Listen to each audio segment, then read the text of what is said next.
Our session today is on nitrogen loss pathways. Whoops.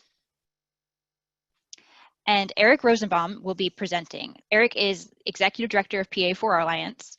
He is a certified crop advisor, and he's the owner of Rosetree Consulting LLC, an agricultural and environmental consulting firm that provides agronomic, precision ag, and regulatory services in Pennsylvania and New Jersey. A native of Berks County, he holds a BS in Agricultural Sciences from Penn State University. He also holds professional certifications in 4R nutrient stewardship, ag sustainability, integrated pest management, nutrient management, and conservation planning. In addition to his ag consulting business, he also serves in the ag community in a variety of different capacities. He's executive director of PA4R Alliance. He's also executive director of the PA Corn Growers Association, a farmer-based organization focused on production, marketing, social and environmental issues related to corn production. So I will turn it over to you, Eric, and you can get started. I'm gonna stop sharing my screen and you should be able to take over. All right, good morning, everybody, and thank you for joining us today. As Katie said, I'm Eric Rosenbaum. I'm a certified crop advisor with Rosetree Consulting, and I've been fortunate enough to be involved in the Pennsylvania 4R Alliance since 2012. Today is the first of our modules focusing on nitrogen loss pathways and manure applications. Nitrogen loss pathways are pretty much active in fields every day of the year. You can go out into a cornfield today and you can find evidence of nitrogen loss pathways. They're natural cycles that occur in the soil, but they're certainly greatly influenced by our management decisions and the practices and BMPs that we implement. I don't think the goal of managing these pathways is to eliminate nitrogen loss, because as long as there's biological activity in the soil, we're going to have nitrogen loss. However, I think the goal is to minimize production agriculture's contribution to that loss. All of our nitrogen sources, whether you're talking about manure, whether you're talking about soil nitrogen, or whether you're talking about fertilizer, they're all susceptible to these same loss pathways. So it's our hope through this webinar series that we can increase your knowledge of these loss pathways and give you some information on 4R BMPs that can be used to reduce the losses of the nitrogen that we're applying. As we go through the presentation, there's going to be a few polls that I'll use for your participation. Please understand these polls are to help us develop our trainings to ensure that we're meeting you at the right level of detail for our future trainings. So watch out for them and please take advantage of them. For those of you who aren't aware of what the 4R concept is, it's a nationwide initiative that was founded by the Fertilizer Institute and the International Plant Nutrition Institute back in the 1990s. And the goal was to implement best management practices that would improve the economic, the environmental, and the sustainable outcomes of production agriculture. The 4R nutrient stewardship framework of the right source, the right rate, the right time, and the right place is a holistic approach that both farms and farm advisors can use to maximize crop uptake, maximize yield potential, and minimize the nutrient loss that's occurring in our fields. And I think we're all farm advisors. Whether we're a conservationist who is advising on soil conservation plans and erosion concerns, or whether you're a certified crop advisor who's advising on supplemental fertilizer rates, we're all out there advising the farmer in one form or another. And I think it's very important for us to understand and to be well versed in both soil conservation concerns and nutrient concerns. So first thing I want to do is just throw up something on the nitrogen cycle, and I'm sure everybody is familiar with the nitrogen cycle. You've probably seen a million different versions of this model. Nitrogen enters the cropping system in a number of different ways. Nitrogen will enter through the manures and biosolids we apply. It'll enter through biological fixation, atmospheric deposition, plant residues, and the fertilizers that we apply.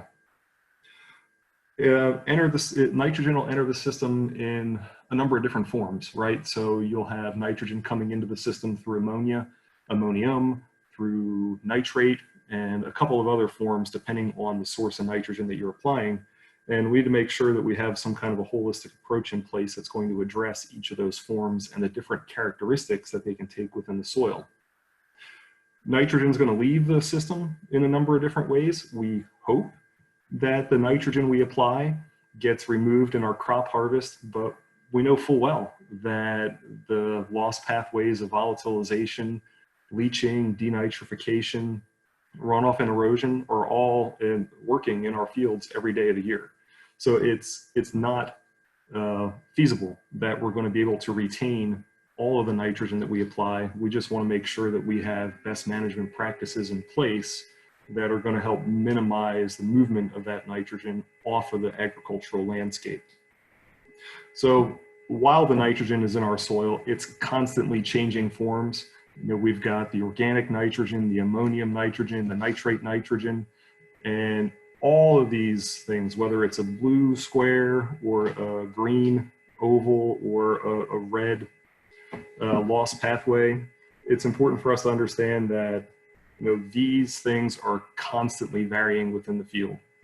It can be cold in a cold spring and you'll have different levels of nitrogen cycling. It can be a warm summer and you'll have very increased levels of nitrogen cycling. So this nitrogen cycle is a very complex cycle that we try to simplify in our understanding and our advisement of farmers. So I think Dr. White said it best. As we were putting together some of these modules and getting ready for our trainings, we asked him, we said, Charlie, explain to us how you feel the nitrogen cycle works. And he kind of laughed and he said, well, first of all, we're never in control of the nitrogen cycle. We are always reactive. And I think that goes back to just trying to understand that the nitrogen cycle will vary. It'll vary based off of everything under the sun, including the sun. So we're going to get into some of these loss pathways and kind of draw them out and talk about them a little bit individually, but I'm going to throw up the first poll and have everybody go through that.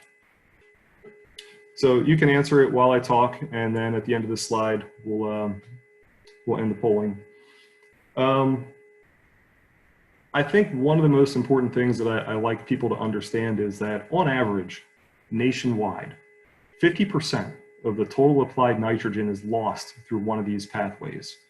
Erosion and runoff, immobilization, leaching, denitrification, volatilization, 50% of the nitrogen that farmers are applying is lost through one of those pathways. We all know that ammonia losses can be high when we're surface applying manure in our no-till systems. And just because the nitrogen is lost from our cropping system doesn't mean it's lost from the ecosystem. It has to go somewhere.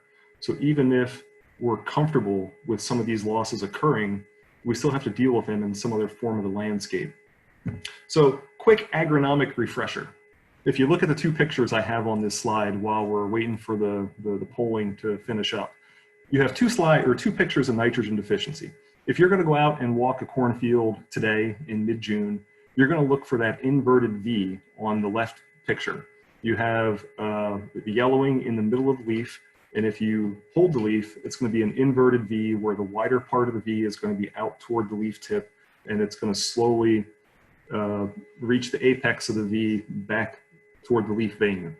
And that's how nitrogen deficiency will appear in fields almost all the way up through grain fill. Then when you get into the grain fill period, you can go out and reevaluate your fields. And when you're looking for nitrogen deficiency during that grain fill period, you're going to be looking for the pictures on the right, where you have corn kernels that would have pollinated. They would have started that kernel fill process, and then for one reason or another, those kernels would abort it. There's only a handful of reasons why a kernel will abort in that mid-kernel fill period.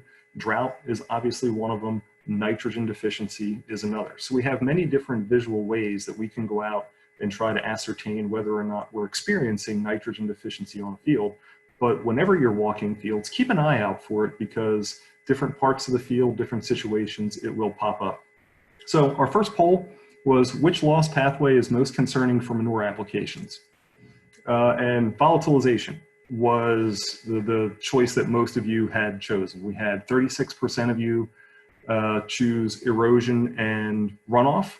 We had 55% of you choose volatilization. 25% chose leaching. I think you got it right.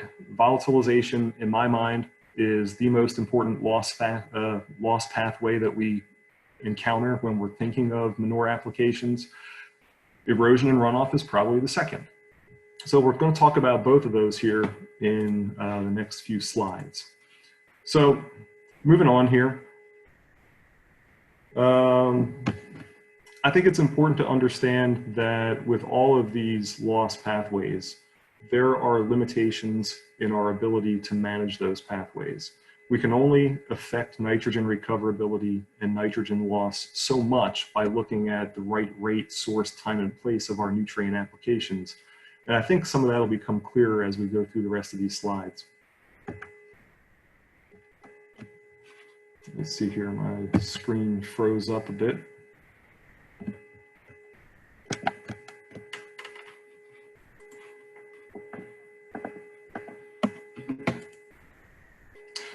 There we go.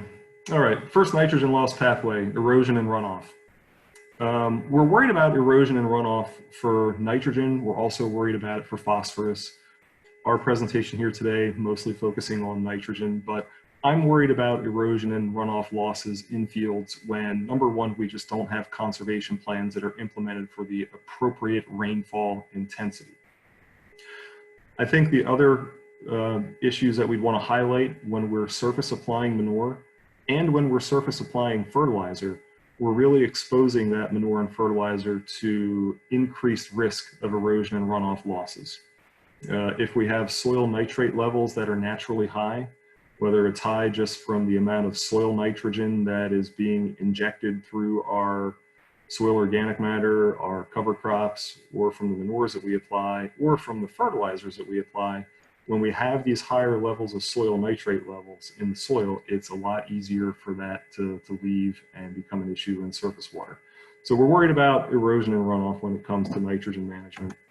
We're definitely worried about immobilization in nitrogen management. Nitrogen management from an immobilization standpoint may not be nitrogen lost from the system. It may just be nitrogen tied up and the availability of it delayed until those residues can be broken down. But we're definitely worried about immobilization when we have high carbon to nitrogen ratios present in our fields, when we have manure with significant bedding, or when we're applying our nitrogen fertilizers in a broadcast application in any of those situations. So we'll get into nitrogen fertilization in our second module where we deal with fertilizer, but there is a strong correlation between how we manage our nitrogen fertilizers and immobilization of nitrogen, particularly where we're using cover crops where we have high carbon to nitrogen ratios like a corn on corn situation. Denitrification is one of those things where you see it when you're driving down the road. You drive down the road and you look off to the side and the cornfield is nice and green, all except for one spot in the field that is yellow. And most of the time, that's denitrification. It's basically when you have a lack of oxygen in the soil and all the soil microbes that are active in your fields, they need oxygen. They're just like you or I. They need oxygen to respire. They need oxygen to live. When the pore spaces in the soil get too full that there's not enough oxygen in the soil, those microbes start looking for oxygen elsewhere. The first place they look is nitrate, and they're just going to start removing the oxygen from the nitrate and taking that nitrate molecule, which is plant available, and turning it into different forms that just become gaseous and can volatilize into the atmosphere. So you'll notice denitrification anywhere where there's water ponding, or anywhere where there is water concentrations in the field. It doesn't necessarily have to be water ponding. You don't visually have to see a pond of water out in the field in order to have those denitrification losses. You'll always be able to pick them up in the natural concentrated flows within a field. And volatilization. We're definitely concerned about volatilization, particularly when we're surface applying our manures. Manure volatilization can occur just as fast as fertilizer volatilization. There's very little difference between those two sources in terms of how that will react in the soil once you surface apply it. We're really concerned about volatilization when there's no rain. If you apply manure or if you apply fertilizer and we get a rain within 24 hours, as long as that rain is more than a quarter inch, you're going to have fairly high confidence that that nitrogen has been leached down into the soil and you're not going to have volatilization losses. But really within a couple of days after application, whether you're talking manure or fertilizer, the majority of that volatilization can occur. And then leaching. I worry about leaching losses when we have source conversions of soil nitrogen outside of our peak uptake period for the crop. And I have a slide to show that to you. I think it's the next slide. But leaching is something that can very easily happen on soils that have high nitrate levels, where we don't have active root uptake, and when we're applying manure to bare soils in the spring or the fall. I think the one thing that I definitely cannot stress enough is that these loss pathways are very site specific. That nitrogen loss is very site specific. It can be influenced by everything under the sun, including the sun. The amount of rainfall that we have, our current soil nitrate levels, the characteristics of the manure and fertilizers that we apply, how we're managing our residues, do we have a cover crop? All that stuff is going to affect how nitrogen can leave our cropping system. It's going to vary across a field. It's going to vary across a season. Implementation is hard. We don't really know year to year, week to week, which loss pathway is going to be most concerning. We also struggle to understand the capacity of the soil to hold and cycle nitrogen, because it's not only related to the physical and the chemical characteristics of the soil, but it's also related to our biological properties and the management decisions that we overlay on them. So please understand that all these factors that we have up here, yes, they affect nitrogen loss. They also affect nitrogen retention. So it's the yin and the yang. You get both the good and the bad with a lot of these characteristics. So biggest unknown that we have, soil nitrogen pools. And I'm going to throw our second poll up here, and you can fill out the second poll while I chat about this. This slide should look very familiar to a lot of you. This is the mass balance calculation that's in our Act 38 nutrient management template. Mass balance calculations, if you haven't heard the term before, the mass balance calculation is pretty much the industry standard for assigning nitrogen contributions from manures and legumes to our crops, and for determining how much additional fertilizer that we need. Both conservation professionals writing plans are well versed in these mass balance calculations, because it is what we use for nutrient management planning. But our CCAs and our ag retailers are also using mass balance calculations. Number one, because farmers have a high level of trust in those calculations. So the Act 38 template, it's a great mass balance template. It identifies manure source, manure application rate, the time, the place, and yeah, it takes into consideration some of the loss pathways, particularly ammonia loss from manure applications. I wanted to use it as an example because I think it's very familiar to people, and it'll be easy for you to recognize the entry points in a mass balance calculation that are vulnerable to the loss pathways. So I'm going to end our polling here, and the question was, which end loss pathway is most concerning for soil nitrogen? So soil nitrogen, we're talking about organic matter, past manure applications, legume contributions, and that type of stuff, and what nitrogen pathway is going to be most influential on those sources. And it's great that some of you are changing your answers now as I talk about that a little bit. And certainly leaching is the biggest loss pathway that we're concerned about for soil nitrogen.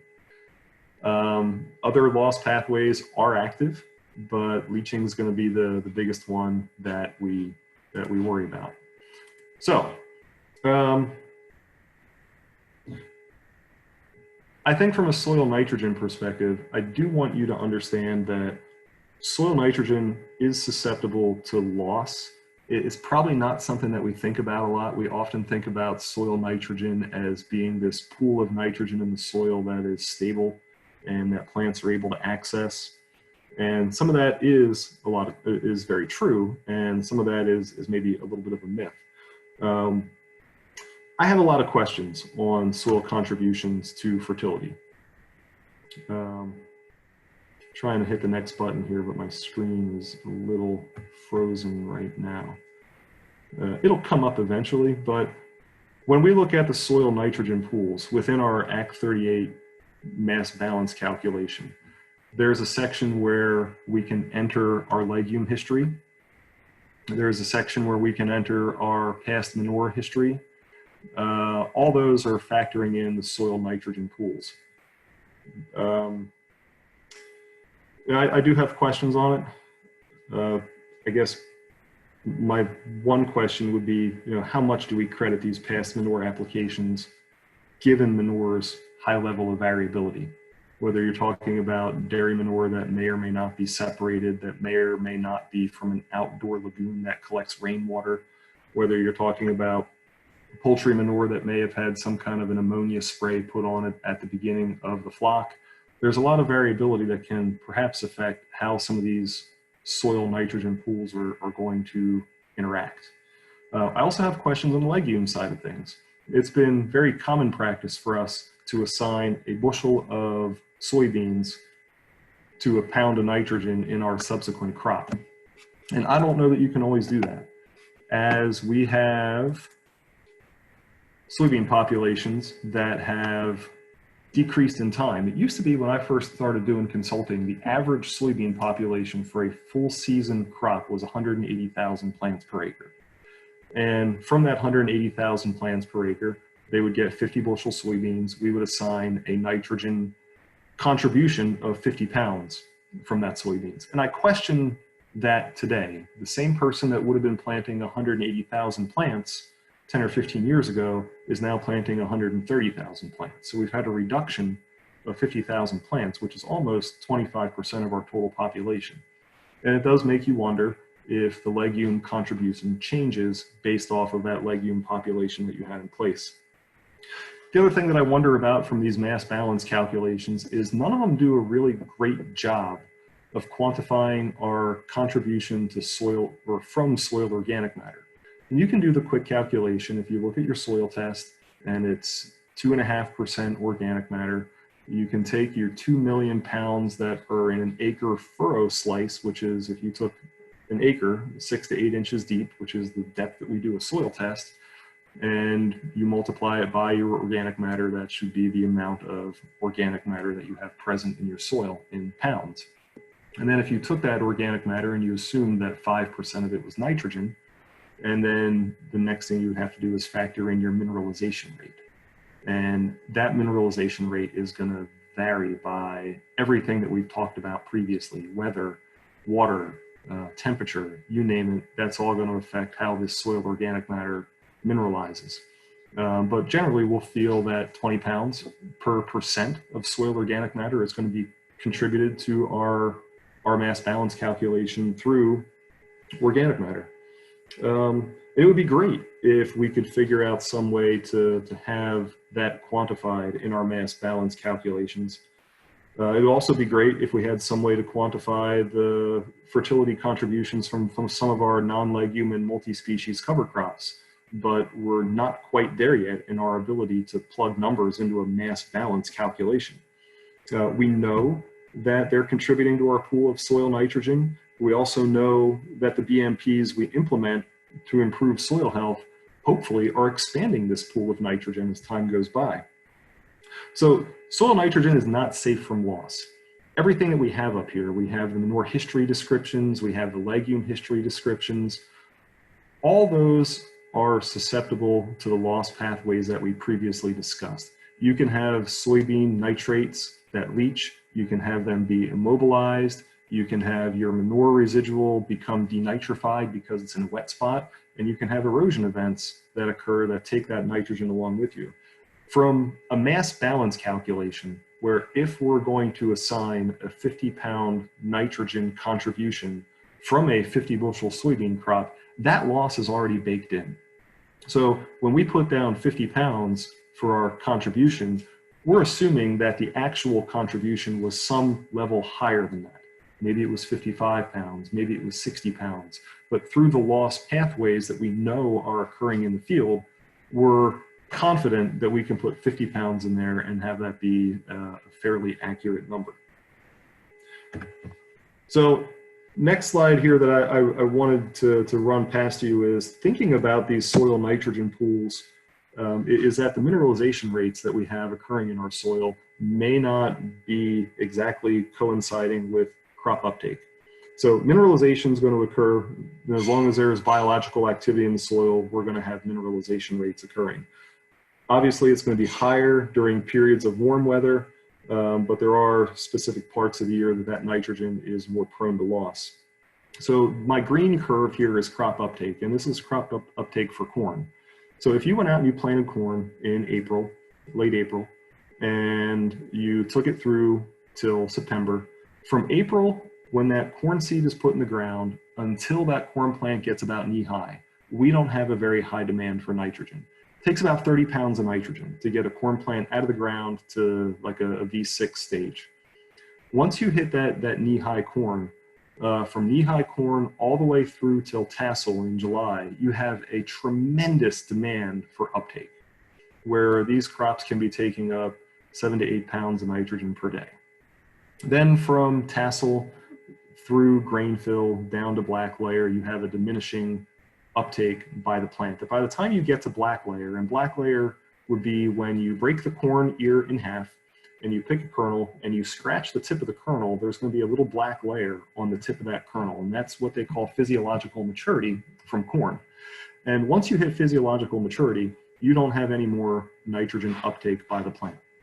So from tassel all the way to physiological maturity is the downside of this curve, where you just have diminishing uptake by the plant to meet its needs.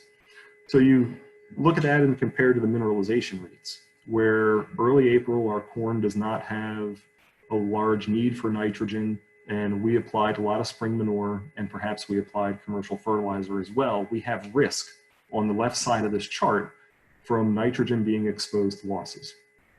The right side of the chart is a little bit different.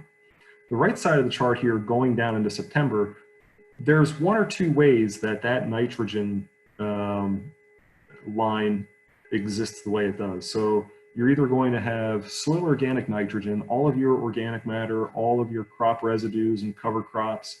As the soil microbes break them down, you get into July, August, and September, and that process is running full bore. 100%, the microbes are breaking down our residues, they're breaking down our cover crops, but our corn demand is diminishing. And so you end up with this pool of nitrogen out here at the end of the crop life cycle that is susceptible to loss. The other part of that pool of nitrogen in September would be any kind of underutilized or over-applied commercial fertilizers that people are putting on their fields. So I highlight that because in both of those situations, whether we're talking about April or whether we're talking about September, you can go out and measure the soil nitrate levels that are in your fields. And we did that a couple of years ago through Rosetree Consulting. I went to a Chesapeake Bay meeting, and whoever the speaker was talking about nitrogen losses on corn silage, and a comment was made that there's an assumption that almost 65 pounds of nitrogen could be leached from a corn silage acre in any given year. And that number seemed very high to me. So I wanted to go out and see if we could prove it or disprove it. I was really hoping to disprove it. So we went to a number of our CAO and CAFO operations, and when that corn reached physiological maturity, when it hit black layer, when we were assured that there was no more nitrogen uptake being taken into the plant, we went and pulled a soil nitrate test, and we sent it out to the lab. And sure enough, our customers that were implementing their Act 38 nutrient management plans had an average of 73 pounds per acre of soil nitrate at black layer. directly confirming that that 65 number is pretty good. That'll vary from year to year. Between 2016, 2018, 2018 was a very wet year. We had a lot of mineralization late in the year. Our 2019 data did not reflect this. The average soil nitrate level in 2019 was about 20. And that was just a difference in weather patterns. But my take-home message here is that there is a whole lot of nitrogen that our soils are producing late in the year that our crops are not capturing, and that's a time period where we have increased risk for nitrogen loss due to leaching. You can put a monetary value to that depending on what the cost of nitrogen is, but that 73 pounds of soil nitrate that's sitting in our fields when the corn is fully matured could be worth $20 to $25 an acre to a farmer. Important to understand that not all of this is recoverable to next year's cash crop, right? So you're going to put a cover crop out there, hopefully, to uptake some of that 73 pounds, knowing that not all of that 73 pounds is going to get broken down by the time the next year's crop needs it.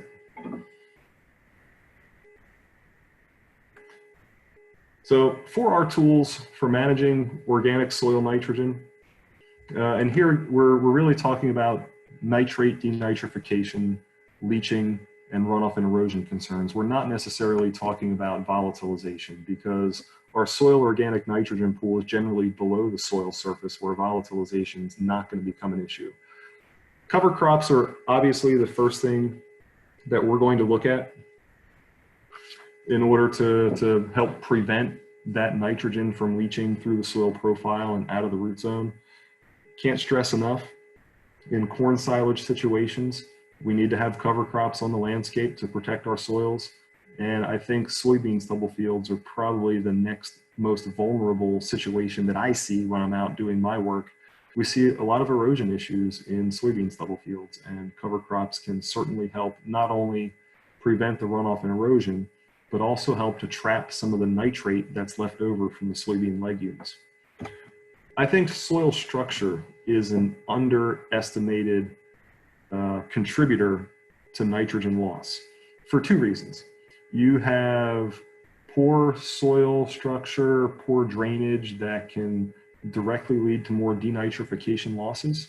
You also have poor soil structure that can inhibit root growth and inhibit the ability of a cover crop or a cash crop to intercept the soil nitrate that can lead to additional losses. I think when we're talking to farmers about improving soil structure, there's a handful of things that we can do. We certainly see better results from farms that are drag lining manure as opposed to farms that are using tankers. Leads to a direct decrease in the amount of compaction that we're seeing on the farms. We think we're seeing increased infiltration rates from that. But really, any kind of practice that a farmer can do to improve infiltration rates would help with reducing nitrogen losses. If we can prevent the water from running off and try to get more of the rainwater into the soil, it at least gives us a fighting chance for our cover crop and other practices to soak in that nitrogen that's applied. Nitrate testing. A lot of you may not have experience with doing nitrate testing, but it can be a really good tool to use to identify what the nitrate levels are in the field. You can go out in early spring and you can do a nitrate test to determine what your baseline nitrate levels are. You can do a PSNT when the corn is a foot tall to determine what your side dress rates are going to be. You can also do the nitrate test as we had described, where you're going to do that late season nitrate test in order to quantify how much nitrogen is present in the soil in order to facilitate some of your cover crop conversations, or to figure out how much fertilizer you may need for fall forage crops or fall small grains. The last thing we have up here might be something new to you, and that's adaptive management. There are a handful of tools on the market right now called nitrogen modeling tools. Granular agronomy and AdaptN are probably the two most well-known nitrogen modeling tools. And what those tools allow you to do is it allows you to go out and take your soil nitrate sample in the spring and put that nitrate result into the computer system. Then you can upload all your manure applications. You can upload the soil texture that you have, the type of soil that you're dealing with, and how much fertilizer nitrogen that you plan on applying, it'll cross-reference that with the crop maturity that you're going to plant, whether you're going to plant 105-day corn or 109-day corn. And then it will add real-time weather data onto all those factors. And it will provide you with a daily or weekly update on what your nitrogen loss potential is, what your crop uptake is, and when you have a need for additional fertilizer applications. So we use nitrogen modeling as a way to say to farmers, look, you have your AC38 nutrient management plan, and at the end of the mass balance calculation that we do for you, it says to provide or to go and apply 100 pounds of nitrogen. That may be enough, it may not be enough. Let's hold off. Let's plan on doing a side dress application when the corn is knee high based off of what some of these adaptive management tools tell us. So it's a technology that's rapidly being adopted by farmers.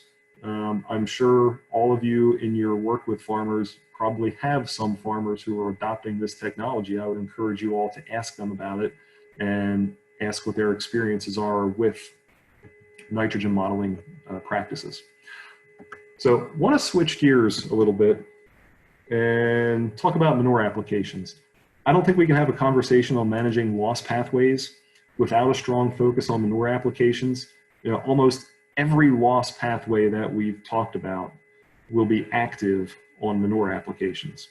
4R fundamentals still exist when we consider manure applications, even though our choices on source are really limited.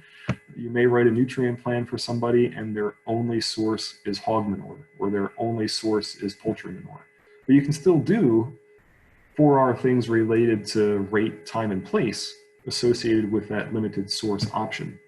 So let's jump back into our mass balance calculation, because the AC38 template does a great job of quantifying the potential losses from our manure applications.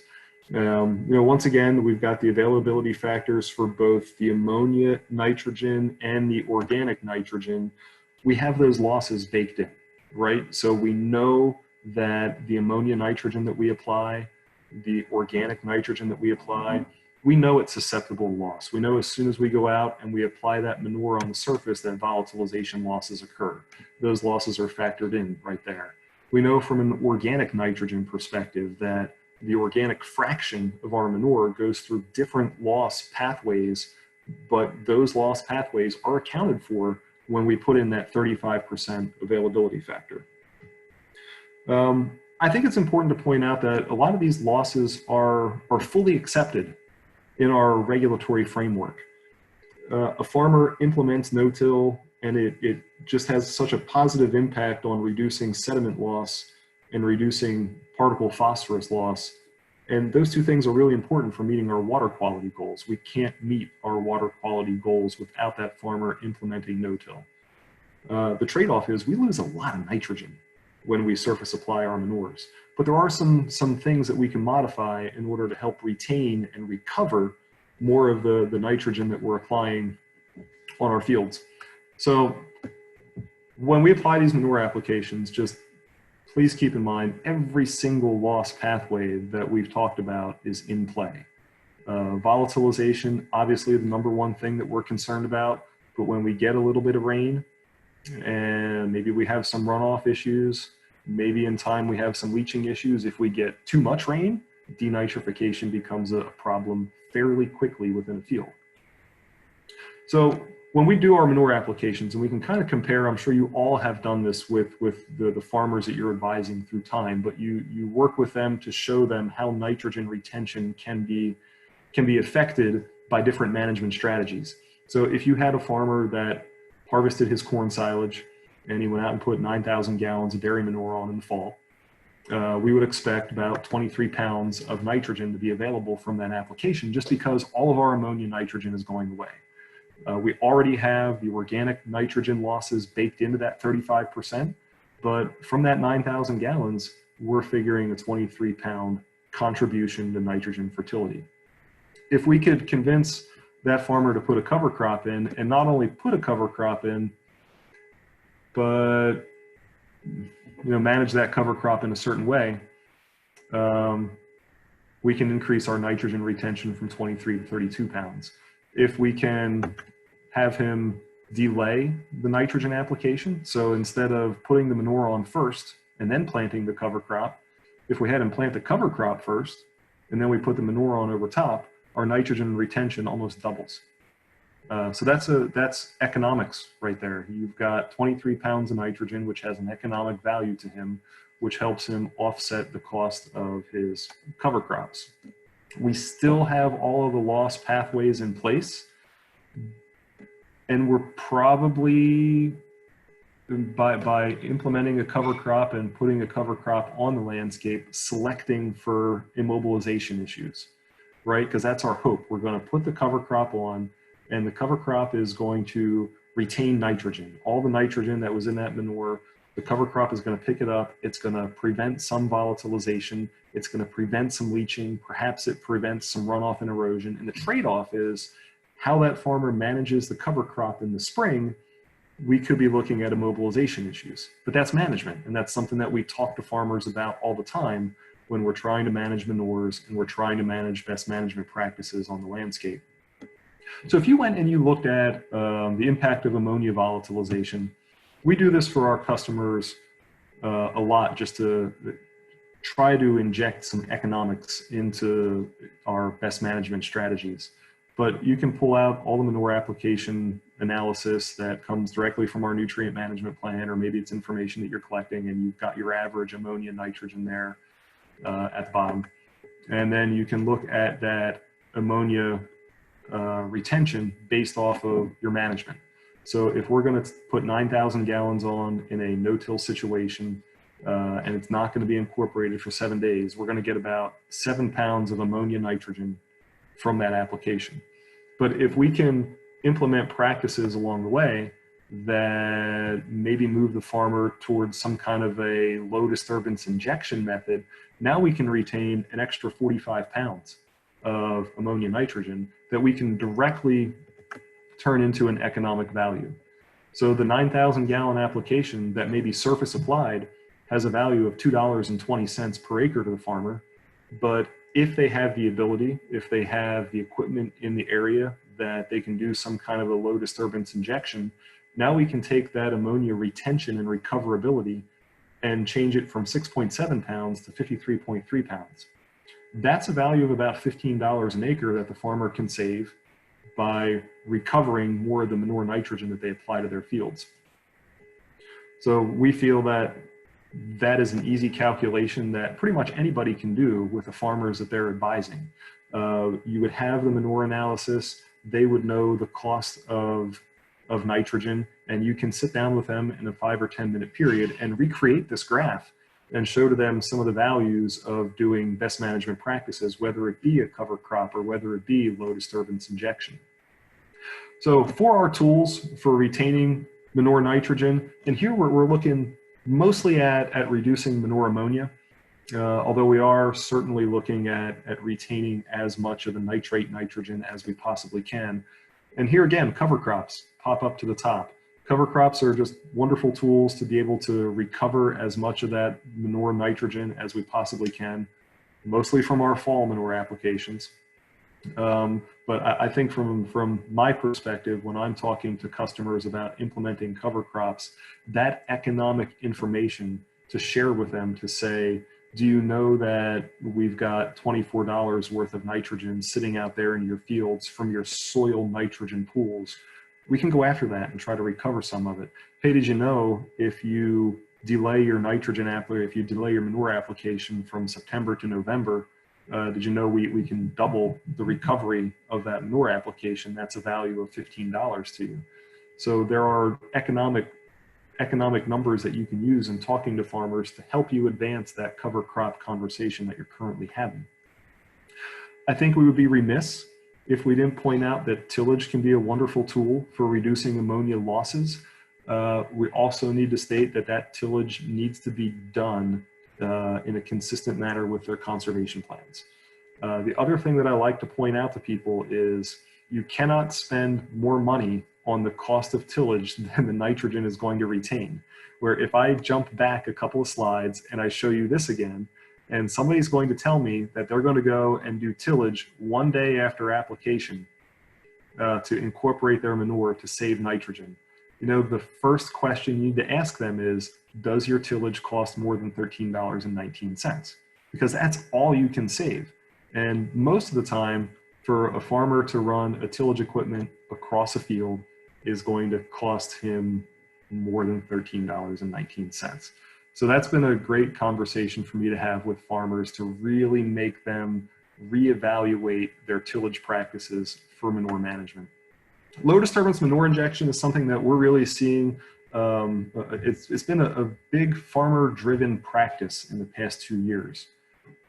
We have some farmers that are doing low disturbance manure injection through the tanker like we have here on the picture. We have a couple of manure haulers that are doing drag line injection as well. That's been wonderful for not only reducing nitrogen losses from volatilization, it's been great for reducing our phosphorus index scores. And where they're doing the drag line injection, we think it has a positive impact on our soil structure and compaction as well. We run the same economic analysis for our farmers who are looking to do low disturbance manure injection to help them make that decision. But we've really seen an uptick of that practice. And the last thing I'd want to point out for reducing ammonia losses is nitrogen stabilizers. There are products out there that a farmer can put in a manure tank, that they can put in a manure storage, that they can spray over top of their poultry litter when it's been applied, and it will help retain the ammonia losses that are expected from that manure application. So we definitely want to keep that in mind when we're out there talking to farmers, gathering information for nutrient plans. We do ask that question: are you doing anything in your poultry houses that would help retain more ammonia that we should be aware of? Just one more thing that can help us manage nitrogen in a more detailed fashion. So after you go through a lot of these mass balance calculations, we've gone through our soil contributions, whether it's from our soybean stubble or from our past manure history, and we're trying to figure out how to work soil organic matter contributions and cover cropping into that mass balance calculation. And then we go through and we do our exercise on the manure that we're going to apply this year. At the end of these mass balance calculations, it doesn't matter which mass balance calculation you're looking at, we just happen to be looking at the Act 38 one. But at the end, you get to a point where it calculates the amount of supplemental fertilizer that you need to achieve your yield goal. And that's great. Hopefully by the time we've gone through that exercise, we've identified the phosphorus concerns, we've identified the setbacks, we've identified some of the other manure management concerns that we have. And it's telling us that, you know what, your crop needs somewhere around 90 pounds of nitrogen. It's a ballpark figure. So we calculated that target rate, but it doesn't tell us what source of fertilizer. It doesn't tell us when we should apply that fertilizer in order to achieve the maximum potential from that application. It doesn't really tell us how it's going to be applied. So there's still a number of questions that we should be asking our farmers on how they're managing that supplemental fertilizer. Simply because we may go through this mass balance exercise focused on manure, when we get to the supplemental fertilizer part, we can't just take a sigh of relief and say, our job is done. That supplemental fertilizer, as soon as it's applied, is exposed to leaching, volatilization, immobilization, denitrification, runoff and erosion losses. From the moment you apply that fertilizer, those loss pathways are in place. Just like from the moment you apply your manure, those loss pathways are in place. So stay tuned for next week's module, and that's what we're going to talk about next week. We're going to focus more on that fertilizer application, where once we determine through our mass balance calculation that we need 92 pounds of supplemental fertilizer, great, now let's figure out what conversations we want to have with the farmer to make sure as much of that 92 pounds ends up in the crop and not running off down into the local creek. So I've got 2 more poll questions for you that I'm going to throw up right now. And please take a minute to answer them. First one is, what 4R topics would you like to learn the most about in future trainings and webinars? We've done trainings over the past couple of years on manure injection. For those of you who would have been out to our GrowMark Milton Hershey field day in 2017, I believe, we had the kind folks from Bazooka Farmstar bring one of their injection equipment over and run it for us. We'd love to spread the word on nitrogen modeling. If that's not something that is familiar to you, we can certainly provide you with information on that. But yeah, tell us what you're interested in and what we can do for you. So I'll let that poll up for a few more minutes, and then we'll go on to the second question. So if you have any questions for me, please type it into the box or raise your hand, or Katie can figure out a way to get those questions to me. And even if you have questions at a later date, don't hesitate to call me. Don't hesitate to send me an email. I'll do whatever I can to get your questions answered. So I'm going to close the first poll here right now. And it was fairly split, which is interesting. So we'll do whatever we can on that in our next polls. I'm going to start the other poll if I can. Maybe Katie can do that. I don't know if I have access anymore. So that's my contact information. That's actually a picture of the low disturbance manure injection unit running at a farm in Berks County. That particular picture, that unit's putting on 9,000 gallons of dairy manure after corn silage is harvested. So you can kind of get a sense of what a 9,000 gallon application looks like in a low disturbance situation. So I've taken more of my time, but I appreciate you attending today, and I will stop talking now.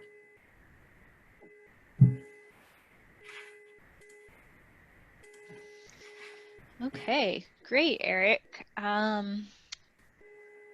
will just say we would like everyone to enter names and nutrient management certification numbers again at the end here. We do have a few questions that came in, Eric. So hang on just a second. Let me end this polling. The other one. So it sounds like a lot of the challenges are related to financial. So we'll talk about that later. All right. One of the questions we had come in was related to your slide on tools for retaining manure nitrogen. You had a couple practices. One of them was tillage. Someone asked, that contradicts a little bit, what we've heard in terms of tillage being good versus bad. I don't know if you want to provide any input on that as to some benefits of tillage in some certain situations. And then the other question related to that slide was about the manure dragline injection, as to what would be the savings to farmers for that practice. So. Okay, we'll take the first one, tillage, good versus bad. I think you do have to start with understanding that tillage can only be done within the confines of our soil conservation plans. If we can't be out there advocating for tillage, that's going to result in soil loss above T. So that's the first start of it. But sure, from a nitrogen savings standpoint, I think you would be remiss if you didn't acknowledge that if you ran a disc or if you ran a vertical tillage tool across your field within 24 hours of that application, that you're going to have a positive influence on your ability to recover the nitrogen from that application. Like I said, I really struggle with people doing a lot of tillage just to save nitrogen, because I feel like the cost of their tillage practices is more than what they're going to gain by doing by saving the nitrogen. Now we see a lot of people do vertical tillage for one reason or another. Nitrogen savings is one. Getting a firm, friable seed bed or managing residue is another one. So I think tillage can be both good and bad. There can be good and bad things about that. The dragline injection, I think I would divide that into two comments. First being dragline. You can have a farm that switches from tanker application of manure to a dragline application of manure, and we're still doing the surface application, but we've eliminated the weight of that tanker on the field.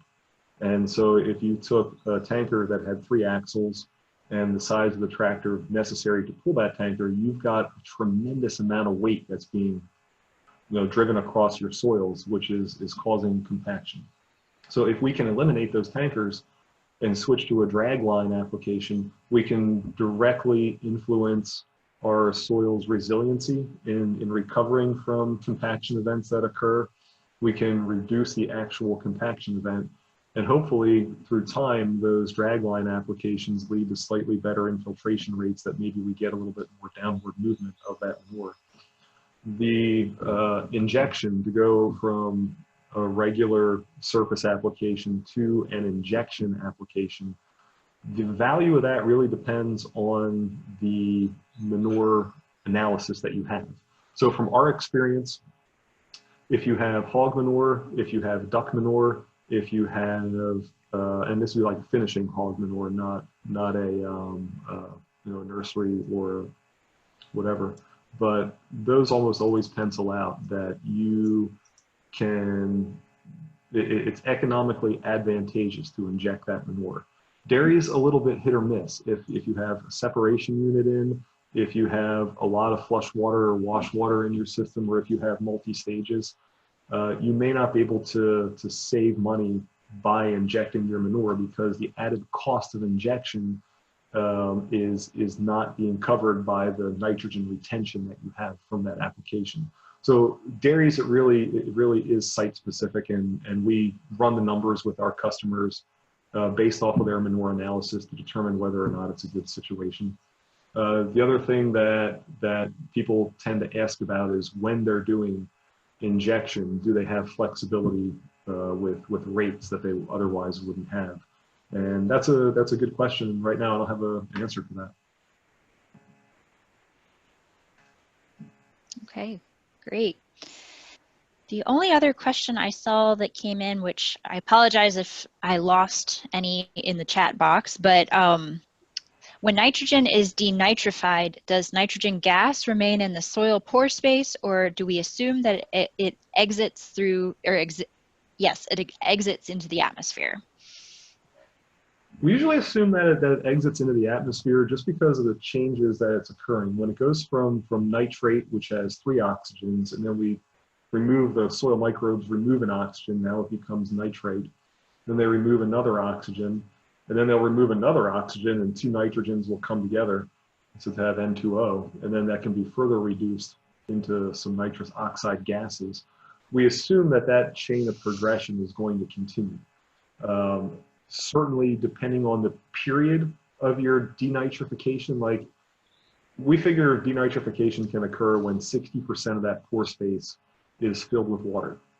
So that's not, that doesn't seem like a lot. I usually figure denitrification like at 100% pore space filled with water, but really at 60% of the soil's pore space is filled with water, you'll start to see that denitrification process start. So from 60%, how long does it take for nitrate to go to the next phase, to go to a gaseous phase where then it can volatilize? I don't know the answer to that. I think it depends on what percentage of pore space is actually filled with water and the length of time that area of the field or that field is at that saturated level. As I said, from a evaluation standpoint, even this year, when we've had really good conditions for corn emergence and early corn growth, it's really visible to go out into the traditionally wet areas of the field or any areas where water concentrates and see evidence of denitrification. All right. Well, and I think that's all the questions we have, and we're a few minutes over. So thank you everyone for attending. We really appreciate it.